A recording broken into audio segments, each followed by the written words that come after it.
받도록 축복하며 기도하옵나이다. 아멘. 주님이 오시는 것을 기다리고 기념하는 성탄의 계절입니다. 강단 밑으로 다시 한번 보시면 보라색의 촛불이 켜져 있습니다. 오늘도 소망의 주님으로 오신 주님을 더욱더 기다리시고, 소망이 우리의 힘이고 또 우리의 설렘과 행복이 되기를 주의 이름으로 축복합니다. 오늘 말씀의 시 제목입니다. 비방에 대한 기도인데요, 시는 오늘 시작과 마지막 절에 이 비방에 대하여 이렇게 하나님께 기도하는데요. 자, 39절입니다. 자, 다 같이 합독하십니다. 내가 두려워하는 비방을 내게서 떠나소서. 주의 규례들은 선하심이니이다. 그리고 마지막 절 42절에도 다시 한번 비방에 대하여 이렇게 간구합니다. 합독합니다. 그리하시면 내가 나를 비방하는 자들에게 대답할 말이 있사오리니 내가 주의 말씀을 의지함이니이다. 자, 여러분, 비방이 뭘까요? 비방은 사전적 정의로 이렇습니다. 상대방을 비웃고 헐뜯고 부정하고, 그리고 부정적으로 말을 하며 여기저기에 퍼뜨리는 것, 이것을 이제 비방이라고 사전적 정의가 되어 있습니다. 세상에 비방을 좋아하는 사람은 아무도 없을 거예요. 우리가 살아가다 보면 남으로부터 비방을 당할 일이 있을까요, 없을까요? 어떠세요, 여러분? 누구로부터 비방을 당해 본 적이 있으시죠? 인생 사는 게 다 거의 비슷비슷해서 이제 남으로부터 비방을 당하기도 합니다. 그래서 비방을 당하면 참 힘듭니다. 오늘 드렸던 찬송처럼 너 시험을 당해 죄 짓지 말고, 특별히 비방에 대한 시험을 당하면 글자 그대로 속을 다 까집어서 보여줄 수도 없고, 그래서 가슴을 치기도 하고 고통스럽습니다. 여러분, 한 시대를 살아가면서 할 수만 있으면 비방당할 고통이 없으시기를 주의 이름으로 축복합니다. 그런데 말이에요, 우리가 남으로부터 비방당하면 억울하기도 하고 고통스럽죠. 근데 여러분, 혹 여러분도 누군가를 비방해 본 적이 있으신가요? 어떠신가요, 여러분? 목사님, 저는 없어요. 그런데 나는 비방하지 않는데 왜 나는 비방을 당할까요? 그 비방도 서로 상대적이잖아요. 그게 말하면 서로 이제 균형의 추가 있는데, 비방을 하니까 비방을 당하는 거니까. 비방하는 사람이 없는데 비방당할 일이 있을까요? 그런데 문제는 나는 비방을 한 적이 없는데 왜 세상은 비방이 많을까? 나는 비방이라고 생각하지 않는 말이 상대에게는 비방이 될 수가 있다고 하는 문제가 있습니다. 물론 비방은 해석의 문제이기도 하지만, 그리고 또 비방의 또 다른 문제는 내가 오해를 해서 말을 한 것이 지나고 보니까 그게 잘못 한 거예요. 내가 잘못 알았고 나는 몰랐고, 그래서 그게 상대방이 이제 느끼는 감정은 비방일 수가 있다라는 거예요. 그래서 우리가 오늘 이 새벽의 시인처럼 이제 비방에 대해서 우리가 기도할 때 우리 그리스도인들이 어떻게 해야 될 것인가, 살아가면서 우리가 비방을 당하기도 하고 또 본의 아니게 비방할 수도 있습니다. 그래서 우리가 그리스도인으로서 일상의 삶 가운데 이 비방에 대하여 어떤 태도를 가져야 할 것인가, 우리들에게 레슨을 주고 있습니다. 여러분 사시다가 누군가로부터 비방을 당하게 되면 오늘 시인의 기도를 잘 기억하셨다가 그 어려운 시기를 잘 이겨내시기를 주의 이름으로 축복합니다. 자, 첫째 39절입니다. 솔직하게 비방이 두렵다라고 고백합니다. 그래서 초반절에 내가 뭐하는 비방을 두려워하는 비방을 그랬습니다. 여러분들에게 묻습니다. 말 한마디가 무서울까요? 돌 하나가 무서울까요? 어때요, 여러분? 누가 지나가다가 돌을 하나 던졌습니다. 어디 가서 뭐 깨지고 피가 났습니다. 아프기는 하죠. 그게 더 무서울까요? 누가 하는 뒤에서 비방이 더 무서울까요? 한 가지 더 묻습니다. 말 한마디가 무서울까요? 칼이 더 무서울까요? 칼이 베면 피가 나기도 하고 그렇습니다. 그런데 때로는 돌 하나보다도 칼보다도 비방이 더 무서울 때가 있습니다. 돌이나 칼이나 시간이 지나면 상처가 아무입니다. 그런데 어떤 말은 사람을 절망하게 만들고 고통스럽게 만들고 자다가도 벌떡벌떡 일어나게 만들고 그리고 어떤 경우는 그 말 한마디 때문에 극단적인 선택을 하기도 합니다. 그래서 사실은 비방은 무서운 거죠. 그래서 시인은 솔직하게 비방이 사람을 두렵게 한다. 이거는 심리적이고 정신적인 영역이기도 하지만 이거는 실제가 그러합니다. 그래서 비방은 사실은 두려운 것이다. 그래서 우리가 이 비방을 좀 무겁게 받아들이고 우리가 여기에 대해서도 기도가 필요하다라는 거예요. 비방은 두렵다. 그리고 비방을 받지 않기를 기도하고 이건 역으로도 우리 그리스도인들이 공정하다면 우리도 남을 함부로 말을 하거나 지나고 나서 몰라서 그랬다. 그럴 수도 있습니다. 그런데 상대가 생각할 때는 그걸 다르게 받아들일 때 문제라는 것이죠. 어느 한 대학 졸업식장에서 이제 어느 한 학우가 이렇게 이제 상을 받게 되었습니다. 영광스러운 자리죠. 상을 받을 때에 상을 받는데 그 한쪽 속에 주머니 손을 넣고 한 손으로 상을 받는 거예요. 총장이 상을 주는데 정말 겸손하게 두 손을 하고 허리를 숙여서 이래 받아도 영광인데 그 한쪽에 손을 놓고 상을 받는 모습 보고 뒤에서 다른 학우가 저놈 참 교만하고 건방지다고 그렇게 막 이렇게 안 그래도 사람이 시기하고 질투하는 속성이 있잖아요.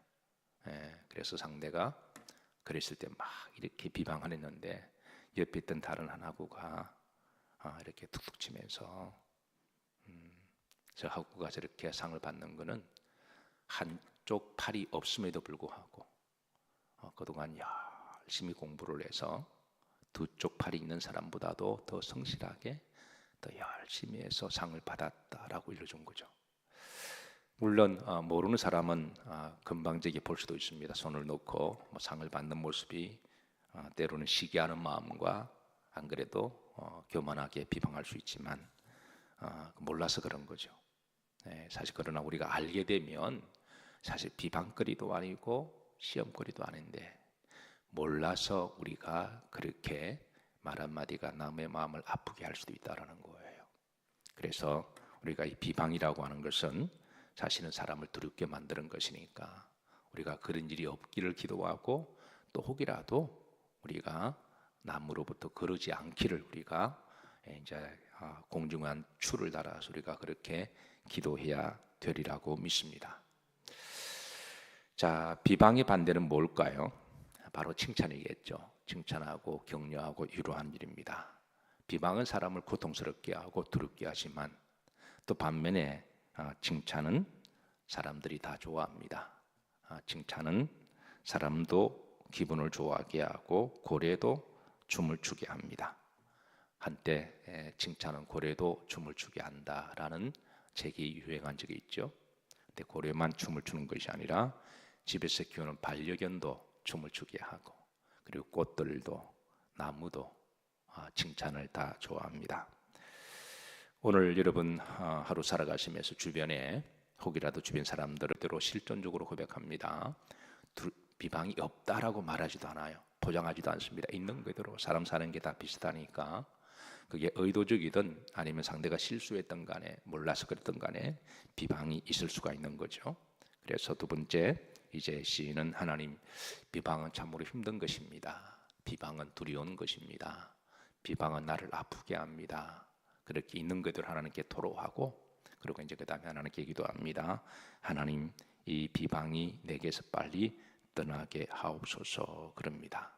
이 기도는 두 가지를 담고 있습니다. 첫째, 나를 비방하는 사람이 더 이상 나를 비방하지 않기를 그 오해가 풀리든 어쨌든 나를 비방하는 사람이 더 이상 비방을 멈추고 상대가 오해해서 그럴 수도 있잖아요.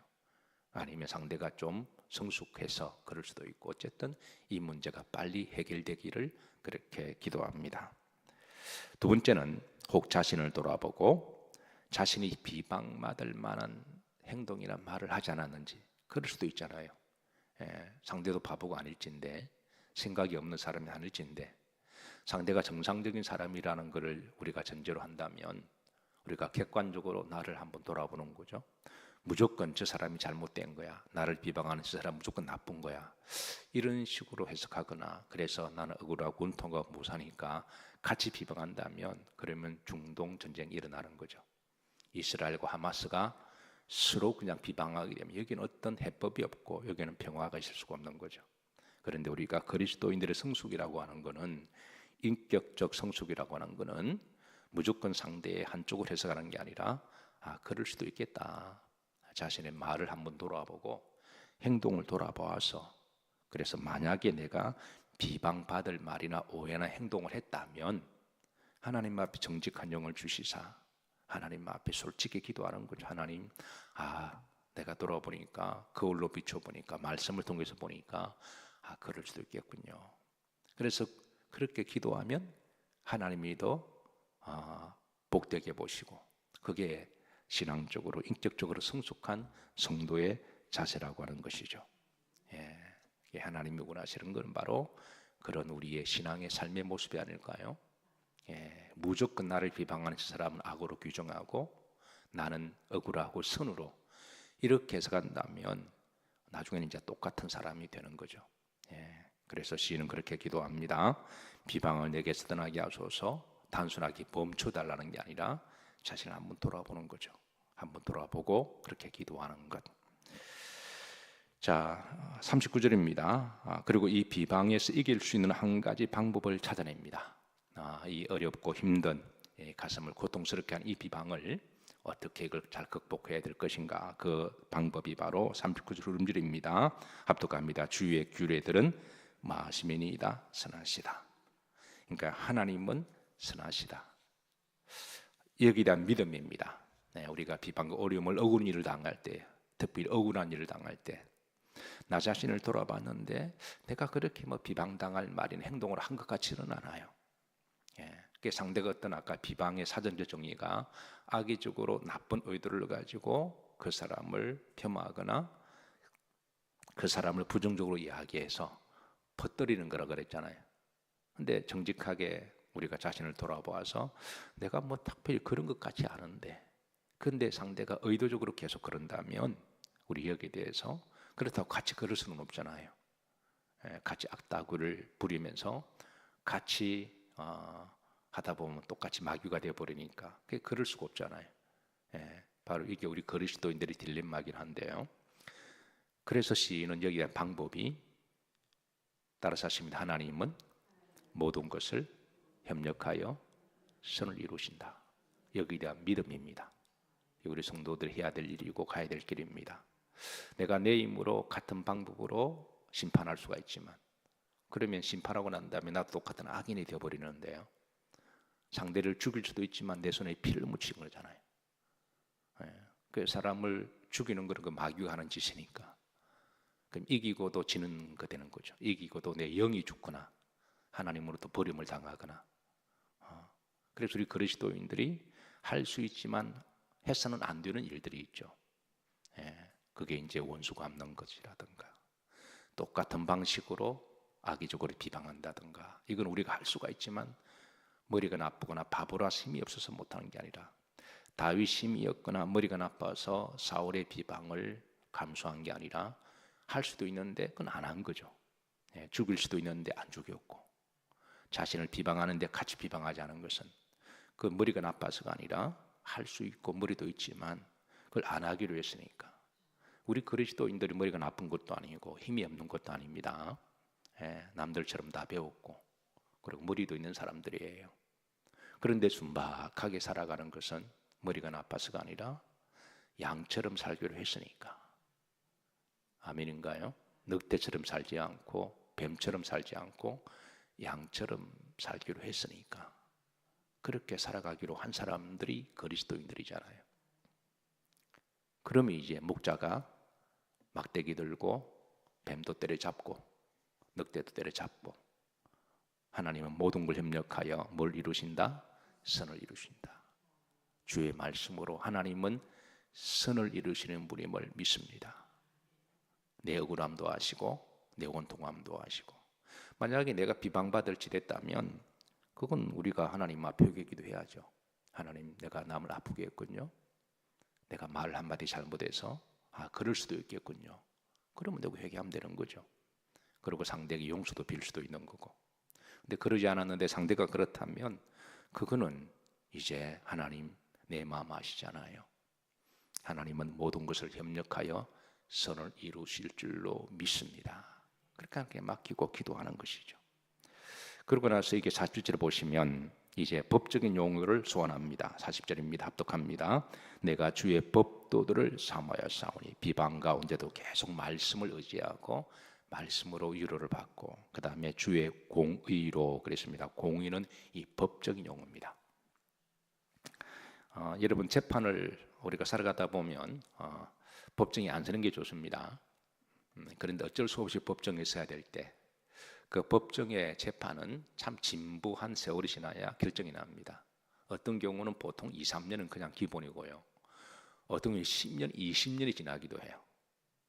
그래서 일단은 법정에 이제 고소를 당하거나 그런 일이 없기를 바라지만, 그러나 상대가 악의적인 거 가지고 비방해서 고소를 하면 어떻게 카운터 펀치를, 이게 이제 그 고소하는 걸 맞고서를 카운터 펀치라 그러잖아요. 내가 얻어맞았으니까 어쩔 수 없이 나도 이제 변호사를 사서 이제 변호를 하게 되는데요. 그러다 보면 보통 5년, 10년 가기도 하죠. 그러나 그 진부한 세월 동안 힘들고 어렵지만, 그래서 재판이라고 하는 것은 하루아침에 결정나는 거 아니거든요. 내가 성격이 급하고 답답한 사람들은 그걸 견디지 못해서 막 그냥 그러는데, 재판은 딱 시작되면 그 기본은 몇 년 가야 됩니다. 그래서 그 진부한 세월 동안에 성도가 늘 기도하고 하루하루 말씀으로 버텨내는 것밖에 없습니다. 그리고 마침내 이제 재판장이 양쪽 말을 다 들어보고, 그래서 마침내 한 2년, 빠르면 뭐 1년, 2년, 3년, 한 10년 요렇게 해서 이제 재판을 내릴 때, 그때 이제 다시 회복이 되는 거죠. 지금 시인은 그렇게 고백합니다. 40절에 주의 공의로운 재판으로 나를 살아나게 하옵소서라고 그렇게 기도합니다. 자, 42절로 이어집니다. 세 번째 기도입니다. 자, 합독합니다. 비방하는 자들로 대답할 말이 있게 해달라고 기도합니다. 42절 합독합니다. 그리하시면 내가 나를 비방하는 자들에게 대답할 말이 있사오리니. 자, 법정에 있으면 지금 법적인 그 상황으로 시인은 지금 이제 그렇게 묘사를 합니다. 재판장 대신 하나님께서 이제 대상자들을 원고와 피고를 놔두고 공정한 재판을 진행합니다. 그래서 서로 변론하라고 이야기하죠. 지금은 변론할 때는 이제 법적인 많은 체계가 구축이 되어서 내가 변호사를 사서 변호사를 통해서 전문적인 법적인 용어를 통하여 또 말도 잘하니까, 그래서 기성정결로 이렇게 차분차분하게 이렇게 착착착 이렇게 진행해 줍니다. 돈만 주면 변호사를 사니까. 요즘 법 체제가 그렇게, 옛날에는 자신이 변론해야 됩니다. 자신이 그 억울함을 해명하기, 자신이 증거 들이대고 자신이 변론해야 되거든요. 그래서 그런 법 체제 하에 42절에 나를 비방하는 자들에게 뭐 할 말이 있사오리니 대답할 말이 있게 해달라고. 이 억울하고 원통한 것을 내가 변명하거나 해명해야 될 때 하나님 나에게 지혜를 주시사, 나에게 평안을 주시사, 나에게 담대함을 주시사, 그 자리에서 불안하고 버벅거려서 벙어리는데 그냥 가슴만 치고 아시잖아요 막 이렇게 하면 안 된다는 거예요. 아시잖아요 막 이렇게 하면 그 누구 알아요 그걸 갖다가. 그러니까 이를 위해서 평소에 늘 기도하고, 하나님 나에게 지혜를 주시고, 그리고 우리가 잘 마음도 평안하고 담대해야 되거든요. 불안하면 말도 못합니다. 우리 그리스도인 평상시에 늘 평안하기를 주의 이름으로 축복합니다. 머리로는 잘 정리가 되고 기도하고 하나님 여호와를 경외하는 그 지식의 지혜의 근본이라 그러셨거늘. 그래서 평상시에 늘 기도하는 거죠. 기도하고 자신을 돌아보고 복기도 해보고, 왜 이런 일이 당했는지 복기도 하고, 그래서 차근차근 기도하고 이렇게 잘 정리가 되었다가 마음의 평안함을 주시고, 그리고 담대함을 가지고 하나님 재판하실 때 내가 할 말 있게 하소서 기도할 때, 그러니까 모든 과정을 꼭 법정에서만 아니라 하나님 일상의 모든 과정을 다 하나님은 재판의 과정으로 보시는 거예요. 우리의 일상 삶 자체를 하나님 영원한 우리의 재판관이시니까 우리가 기도할 때 하나님 앞에 자기를 돌아보고 조곤조곤 기도하는 것도 이제 하나님 앞에 우리가 변론하는 거잖아요. 그래서 하나님이 들으시고 그렇구나, 재판관이 듣고 그럴 수 있겠다라고 판결할 수 있도록 그렇게 시인은 하나님 앞에 대답할 말, 그리고 그 기도를 하나님께 올려드립니다. 자, 42절입니다. 후림절입니다. 그리하오시면 내가 주의 말씀을 마음이니이다 의지함이니이다. 다시 하나님의 말씀을 의지하는 그런 내용으로 기도하고 있습니다. 자, 말씀을 정리합니다. 우리가 살아가면서 남으로부터 조그마한 소리라든가 비방이라든가 어떤 소리 안 듣는 게 좋습니다. 그런데 살다 보면 그러지 않을 인생이 얼마나 있을까요? 때로는 오해받기도 하고 때로는 비방을 받기도 하고. 왜? 그게 인생이니까. 예수님도 비방받으셨잖아요. 예수님도 얼마나 많은 비방받으셨나요? 우리는 예수님과 비교하면 정말 어떤 경우는 비방받아도 쌉니다. 아니, 예수님도 비방을 당했는데요. 비방이 없으면 마귀도 없는 거거든요. 마귀는 디아블로스라는 말을 비방하는 자잖아요. 그러니까 세상 비방 영이 있습니다. 그래서 그런 일이 있을 때 우리가 중요한 것은 이것을 어떻게 신앙적으로 잘 해석하느냐, 또 어떻게 이 문제를 잘 이겨나가느냐, 또 이걸 잘 이겨나가면 우리 신앙이 더 자신 한번 돌아보고 그래 성숙하게 하는 것. 혹시 여러분 바둑을 좋아하시나요? 저는 바둑을 좋아해서 잠깐 쉴 때 TV에 뉴스라든가, 뉴스를 맨날 봐야 맨날 싸우는 이야기고 드라마도 잘 보기도 그렇고, 그래서 저는 시간만 나면 잠깐 쉬는 시간에 제가 바둑을 봅니다. 바둑 채널이 있어서. 그럼 집사람은 그 재밌냐 나보고요. 내가 늘 바둑만 보니까 재밌네요. 그러니까 한 시간씩 나를 보니까, 어떤 경우는 보다 보면 한 시간 보니까 나보고 재밌냐 그래서 재밌다고. 나는 역으로 재미없냐 그러니까 재미없대요. 모르니까 재미없죠. 알면 재밌죠. 그래서 바둑을 보면 복기라는 게 있습니다. 두 사람이 프로들은 10시간씩 바둑을 두거든요. 두 사람이 앉아가지고 검은 돌 흰 돌 하나 가지고 서로 4시간, 5시간씩 배정되면 이렇게 하루 종일 바둑만 두거든요. 그러니까 이제 바둑을 아는 사람들은 그거 재밌게 보고, 모르는 사람들은 참 저게 재밌냐 이렇게 볼 수도 있는데, 근데 재밌습니다. 근데 바둑에 끝나고 나면 서로 복기를 합니다. 서로 복기라고 하는 거는 같이 또 같은 거 한번 이렇게 놓아보는 거죠. 그래서 복기를 하면서 요런 부분이 내가 잘못됐구나, 그래 다시 또 업그레이드 되는 거죠. 마찬가지로 우리가 이렇게 어려운 일이 있을 때 한번 복기해 보는 것, 주의 말씀으로 한번 나를 돌아보고, 그리고 나뿐만 아니라 상대도 한번 돌아보고, 상대가 오해할 수도 있겠다. 그러면 하나님은 모든 걸 협력하여 뭘 이루게 하신다? 선을 이루게 하신다. 그래서 우리를 더욱더 이제 성장하게 하시고 성숙하게 하신 하나님. 그리고 주께서 이런 말씀을 하십니다. 비판을 받지 않으려거든 뭐 하지 마라? 비판하지 마라. 우리가 비판과 비방 좋아하는 사람은 아무도 없습니다. 근데 그걸 받지 않으려거든 너도 한번 좀 돌아와 봐야 되지 않겠냐? 너도 혹이라도 누구를 비판하거나 비방하지 않니? 그렇게 한번 돌아본다면. 그래서 2절입니다. 비판하는 그 비판으로 너희도 비판될 것이고, 너희가 헤아리는 그 헤아림으로 너희가 만약 그러지 않고 상대를 잘 헤아려 본다면 너도 똑같이 그렇게 될 것이니까. 우리들에게 주시는 레슨입니다.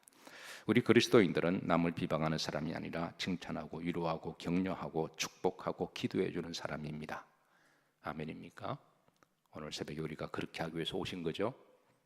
주님 오시는 소망의 성탄의 계절에 다시 한번 주님 오시는 설레임과 행복을 선한 마음을 가득 품으시고, 그리고 이 새벽에 누군가를 위해서 기도해 주시고 또 축복해 주시고 또 그렇게 위로해 주시는 하루가 되시기를 주의 이름으로 축복합니다.